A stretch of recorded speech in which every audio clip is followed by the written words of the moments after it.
थोड़े दिन पहले मैं अपने कुछ दोस्तों से बात कर रहा था और मैंने उनसे पूछा कि ऐसी कौन सी एआई स्किल्स हैं जो हमें इस टाइम पर सीखनी ही चाहिए। तो उन सब ने जवाब दिया, यार ऑब्वियस है, चैट जीपीटी, स्टेबल डिफ्यूजन, ब्ला ब्ला ब्ला।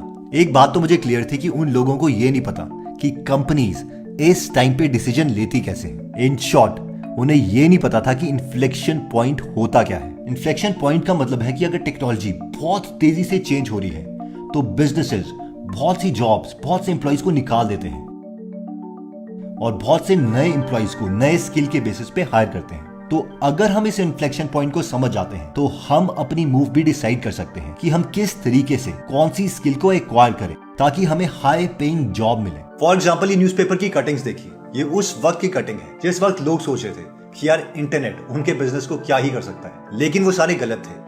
इसका मैं सबसे पहले एग्जांपल देता हूं ब्लॉकबस्टर वर्सेस नेटफ्लिक्स का। ब्लॉकबस्टर और नेटफ्लिक्स दोनों यूएस की कंपनीज हैं और इनका मेन काम था सीडीज को रेंट करना।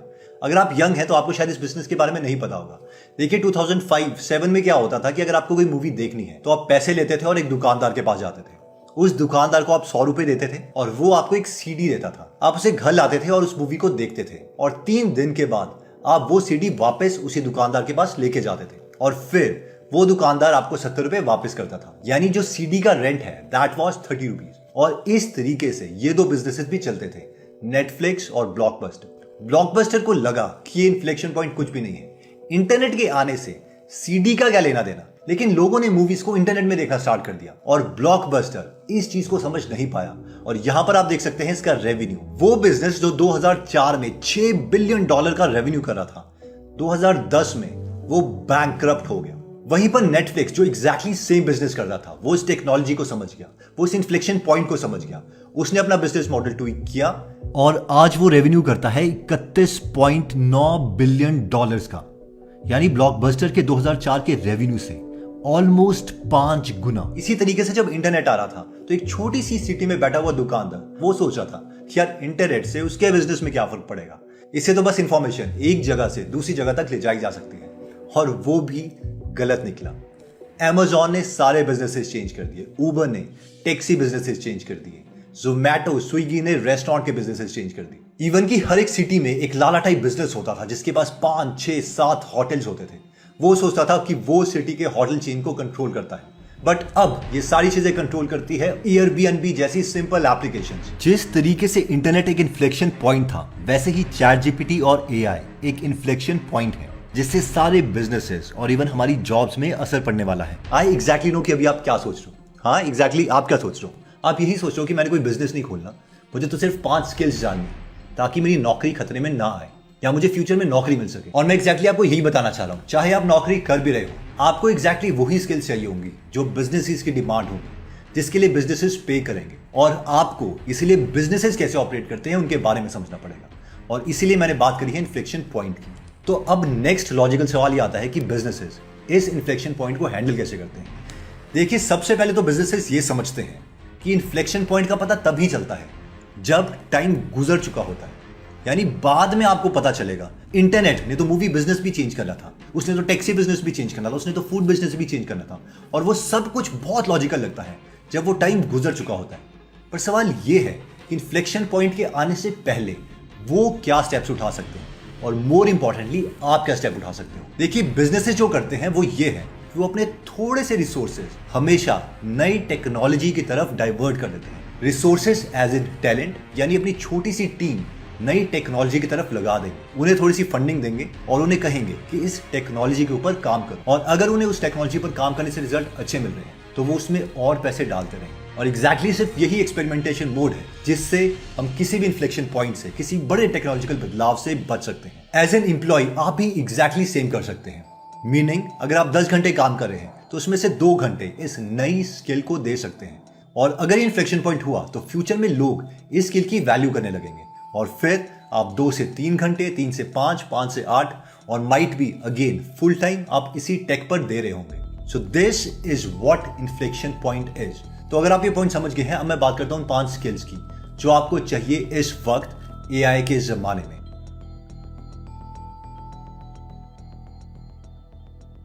सबसे पहली स्किल कहती है कि every skill that you acquire double your chances of success, यानी good plus good is greater than excellent. जिसका मतलब है कि अगर हमारे पास दो स्किल्स हैं जिसमें हम बेटर हैं तो वो एक एक्सीलेंट स्किल से भी बेटर हो जाती है। यानी दो टेक्नोलॉजीज के इंटरसेक्शन में हमें अपनी अपॉर्चुनिटी मिलती है। इसका परफेक्ट एग्जांपल है स्कॉट एडम्स, जिनके 31 बिजनेसेस फेल हुए लेकिन आज उनकी नेटवर्थ है $75 मिलियन, क्योंकि वो एक कार्टूनिस्ट बने, एक बहुत ही फेमस कार्टूनिस्ट। देखिए, स्कॉट एडम्स कहते हैं कि मैं ड्राइंग में बहुत अच्छा नहीं था, मैं बहुत फनी भी नहीं था, लेकिन मेरे पास 4 ऐसी स्किल्स थी जिसकी वजह से मैं अच्छा कार्टूनिस्ट बन पाया और अपनी लाइफ में इतना ज्यादा पैसा कमा पाया। और ये 4 स्किल्स उनके पास थी। 1, वो एक एवरेज आर्टिस्ट थे जो थोड़ा बहुत ड्रॉ कर लेते थे। 2, एवरेज फनी पर्सन थे जो 1-2 डायलॉग लिख के लोगों को हंसा सकते थे। 3, उनके पास MBA की डिग्री थी जिससे वो बिजनेसेस को समझते थे और उन्हें बड़ा करने की कैपेबिलिटी भी रखते थे। और 4th सबसे इंपॉर्टेंट स्किल, वो उस टाइम के इन्फ्लेक्शन पॉइंट को समझ गए थे जो कि था इंटरनेट।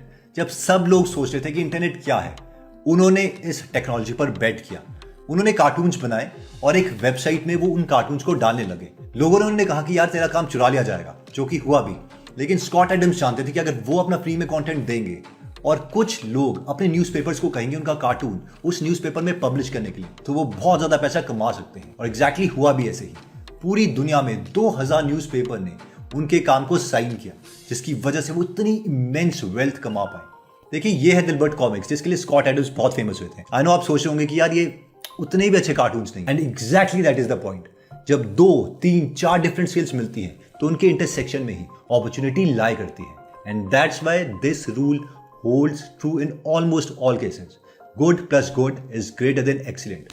तो आप सोच रहे होंगे कि आप नई स्किल्स कैसे सीख सकते हैं। तो हम जो अपने YouTube के प्रीमियम मेंबर्स हैं उनके लिए हमेशा कोर्सेज लाते रहते हैं। फॉर एग्जाम्पल, अभी ChatGPT का जो फुल कोर्स है जिसमें फाइन ट्यूनिंग सिखाई गई है, API के बारे में बताया गया है कि उससे आप अपनी कैसी एप्लीकेशन क्रिएट कर सकते हैं, वो सारे कोर्स के लेक्चर्स हमारे प्रीमियम मेंबर्स के लिए अवेलेबल हैं। इसके अलावा जो टेक्स्ट टू इमेज मॉडल्स हैं, जैसे कि इस तरीके की अपनी प्रोफाइल पिक्चर्स क्रिएट करना, वो भी आप इस कोर्स पे सीखते हैं। और साथ में इसमें नया कोर्स YouTube के ऊपर भी है जिसमें स्क्रिप्ट राइटिंग और अपने काम को लोगों तक कैसे पहुंचाना है उसके बारे में भी बताया गया है। तो अगर आप इस मेंबरशिप में इंटरेस्टेड हैं तो इसका लिंक मैं फर्स्ट कमेंट में दे दूंगा। Anyways, let's come to the next point which says luck can be controlled. Doctor Richard Wiseman, जो कि एक साइकोलॉजिस्ट हैं, उन्होंने एक एक्सपेरिमेंट किया ये देखने के लिए कि एक्चुअल में लक एग्जिस्ट करती भी है कि नहीं। उन्होंने इस स्टडी के लिए क्या किया कि उन्होंने काफी सारे लोग बुलाए और उन लोगों को कहा कि अपने को रेट करो, क्या तुम लकी हो या अनलकी। कई लोगों ने खुद को लकी कहा और कईयों ने अनलकी। उसके बाद इन सब लोगों को एग्जैक्टली सेम न्यूज़पेपर दे दिया गया और इन्हें कहा कि इस न्यूज़पेपर में जितनी भी इमेजेस हैं वो काउंट करो। जिन लोगों ने खुद को अनलकी कहा था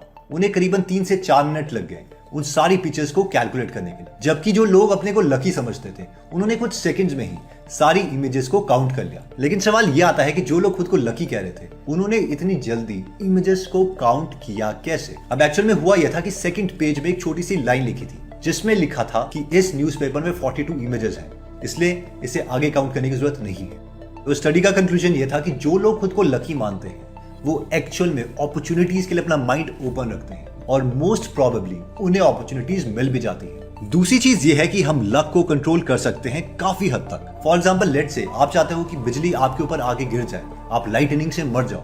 मोस्ट प्रोबेबली आप नहीं चाहोगे, बट जस्ट इमेजिन।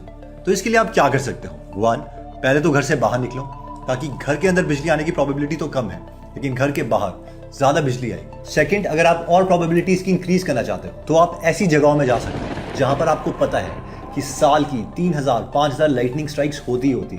अगर आप और ज्यादा प्रोबेबिलिटी इंक्रीज करना चाहते हो तो आप एक माउंटेन के ऊपर जा सकते हो जहां पर आपको पता है कि एग्जैक्टली इसी स्पॉट पर सबसे ज्यादा लाइटनिंग होती है, और साथ में एक आयरन रॉड का पूरा स्केलेटन बना सकते हो ताकि सारी की सारी लाइटनिंग कहीं भी गिरे वो उस आयरन रॉड के थ्रू आप ही के ऊपर आ जाए। आई hope you got the point कि कहीं ना कहीं अगर हम अपनी लोकेशन चेंज करते हैं, अपना एनवायरमेंट चेंज करते हैं, तो हमारी लकी होने के जो चांसेस है वो ज्यादा हो सकते हैं। एग्जैक्टली सेम हुआ था स्कॉट एडम्स के केस में।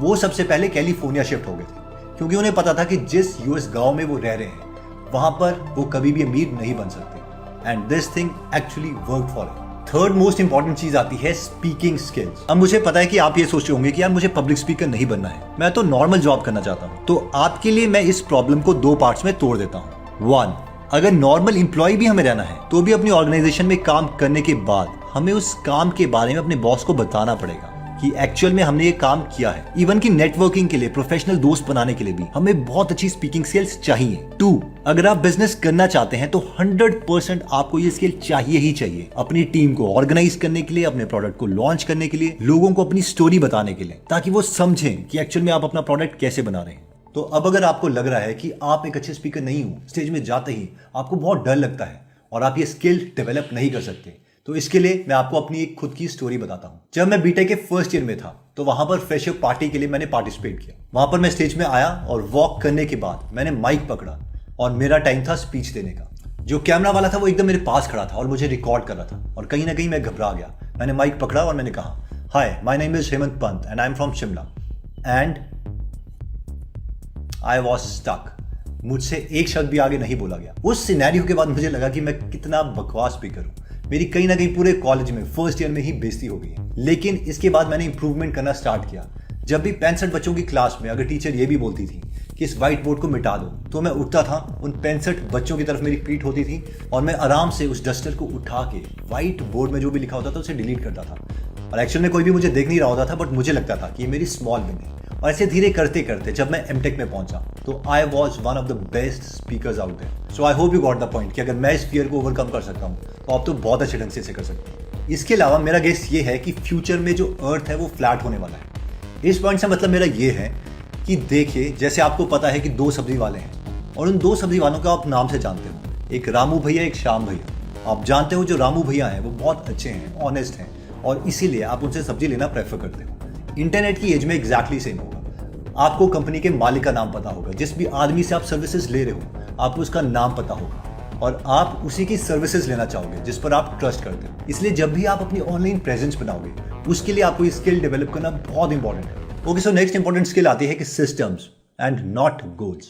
ये पॉइंट कहता है कि goals are for losers and systems are for winners. अभी बहुत ही काउंटर इंट्यूटिव एग्जांपल है, क्योंकि बचपन से हमें बताया गया है कि गोल हमेशा अपने माइंड में रखो, एक चीज अपने माइंड में रखो और उसे फॉलो करते जाओ एंड यू विल सक्सीड। तो देखिए, प्रॉब्लम जो गोल के साथ है वो ये है कि हम इसमें फीडबैक नहीं ले रहे। फॉर एग्जाम्पल, अगर 5 साल पहले आपने कोई गोल बनाया था कि आप एसईओ एक्सपर्ट बनेंगे या फिर ड्रॉप शिपिंग के एक्सपर्ट बनेंगे या फिर एसईओ की एक बहुत ही बड़ी कंपनी खोल देंगे जिसमें करोड़ों रुपए कमाएंगे, तो हो सकता है कि 5 साल के बाद ये गोल इररेलेवेंट हो जाए। चैट जीपीटी की वजह से माइट भी लोगों को जरूरत ही ना हो वेब पेजेस के खोलने की, and might be this technology can die. क्योंकि अगर आप देखोगे तो इस स्किल वालों की जरूरत पिछले सिर्फ 20 या 30 सालों में ही हुई है। 2000 के आसपास गूगल बहुत फेमस हुआ, जिसकी वजह से एसईओ बहुत फेमस हुआ और माइट भी अब एसईओ उतना ना रहे और ये जो ट्रेंड है वो खत्म हो जाए। लेकिन इसी गोल की जगह अगर हम एक सिस्टम फॉलो करते और वो सिस्टम ये होता कि मैं हमेशा उस स्किल को सीखते रहूंगा जिसके लिए लोग ज्यादा पे करने के लिए तैयार हैं, तो हम हमेशा फीडबैक लेते रहते, कभी अपने दिमाग को बंद नहीं करते। देखिए, गोल्स जो है वो वहां पर अच्छे हैं जहां पर जो एनवायरमेंट है वो चेंज नहीं हो रहा है। ऑलमोस्ट वो 5-10 साल में सेम रहने वाला है। फॉर एग्जाम्पल, किसी को चेस सीखनी थी और उसने गोल रखा कि वो चेस का बेस्ट प्लेयर बनेगा एंड माइट भी वो बन भी जाए, और ये इंसान एक्चुअल में बाद में बुक लिख देगा और उस बुक को पढ़ के आप और मैं भी गोल्स बनाने लग जाएंगे। लेकिन मैक्सिमम केसेस में जो टेक्नोलॉजी है वो चेंज कर रही है, इसलिए जो हम फिक्स्ड गोल्स हैं वो नहीं रख सकते। हमें अपनी हैबिट पे काम करना पड़ेगा, अपने सिस्टम्स पे काम करना पड़ेगा, and only then we can succeed. Next point कहता है कि any theory you have it should converge to action. देखिए, मेरी लाइफ में 2 लोग मुझे मिले जिनकी थ्योरी एग्जैक्टली सेम थी, लेकिन एक की थ्योरी एक्शन को लीड कर रही थी, कर्म को लीड कर रही थी, और दूसरे की थ्योरी से हैंडीकैप बना रही थी, यानी वो कोई एक्शन नहीं ले रहा था। तो पहला एग्जांपल है मेरे कलीग का। जब मैं एक सरकारी नौकरी करता था, वहां पर जो मेरे कलीग है वो बहुत ही ज्यादा किस्मत को मानते थे। वो कहते थे कि सर, अगर आपको लाइफ में कुछ बनना है ना, वो आपकी किस्मत में लिखा हुआ है। अगर आपकी किस्मत में लिखा है कि आप करोड़पति बनोगे तो आप वो बन जाओगे। अचानक से आपकी कोई लॉटरी निकल जाएगी, कुछ हो जाएगा और आप जीत जाओगे। और इसी थ्योरी की वजह से वो कभी एक्शन नहीं लेते थे। उन्हें लगता था कि अगर उनकी किस्मत में लिखा है तो वो उन्हें मिल जाएगा नो मैटर व्हाट। फिर एग्जैक्टली कुछ सालों के बाद सेम चीज मुझे एक और इंसान ने कही, और वो थी जिस दिन मेरी शादी हो रही थी। तो हमने जो हॉल बुक करवाया था उसके ओनर से मेरी बात हुई। अब सबसे चौंकाने वाली बात ये थी कि उस ओनर की एक दिन पहले पूरी की पूरी उंगली कट चुकी थी, क्योंकि वो एक और शादी के लिए स्टेज को प्रिपेयर कर रहा था जिसपे फूलों को कट के आना था, और वहां पर ब्लेड में उसकी उंगली आ गई जिसकी वजह से वो कट गई। मैंने उससे कहा कि आपकी उंगली कटी, आप रेस्ट क्यों नहीं लेते? तो उसने कहा कि पहले मैं बहुत एक्शन लेता था लेकिन मेरे साथ कुछ नहीं होता था, लेकिन अभी तो मेरी किस्मत चमकी है, मुझे एक्शन आप लेने दीजिए, मैं कभी रुकना नहीं चाहता। And that was mind boggling to me कि any theory that you have it should converge to action. अगर उस थ्योरी की वजह से आप कर्म नहीं कर रहे हो, एक्शन नहीं ले रहे हो, तो मेरे ओपिनियन में वो थ्योरी फ्लॉड है। प्लीज लीव इट और change it so that you can take action. Okay, तो ये 5 स्किल्स हैं। अगर आप चाहें तो इसका आप स्क्रीनशॉट ले सकते हैं। और हाँ, इस वीडियो को अपने फ्रेंड्स का जरूर शेयर करें। ये मैंने बहुत ही दिल से बनाई है एंड आई बिलीव कि इट कैन हेल्प यू। हो सकता है आपको एक डाउट आ रहा हो कि जो सारी 5 स्किल्स हैं they are not like typical AI skills, ये तो एक हैबिट वाली स्किल्स है। It is like mindset skills. तो फिर ये मुझे एआई वर्ल्ड में कैसे हेल्प करेगी? और इसीलिए स्टार्टिंग में मैंने आपको बताया था इन्फ्लेक्शन पॉइंट, कि इन्फ्लेक्शन पॉइंट जो है वो आप तभी बता सकते हो जब आप उसे पार कर लेते हो। तो ये जो सारी स्किल्स हैं वो आपको हेल्प करेंगी एक्सपेरिमेंटेशन करने के लिए, कुछ नया सीखने के लिए, ताकि हमेशा थोड़ा सा कुछ टाइम आप नई स्किल्स में देते रहो। और अगर वो काम कर रही है तभी आप उसमें ज़्यादा टाइम दो, ताकि आप हमेशा इस इन्फ्लेक्शन पॉइंट को हैंडल कर पाओ। आई होप ये वीडियो आपको बहुत वैल्यूएबल लगी होगी। जय हिंद। दोस्तों, ऐसी और वीडियोस देखने के लिए इंस्टा पर हमें फॉलो करें।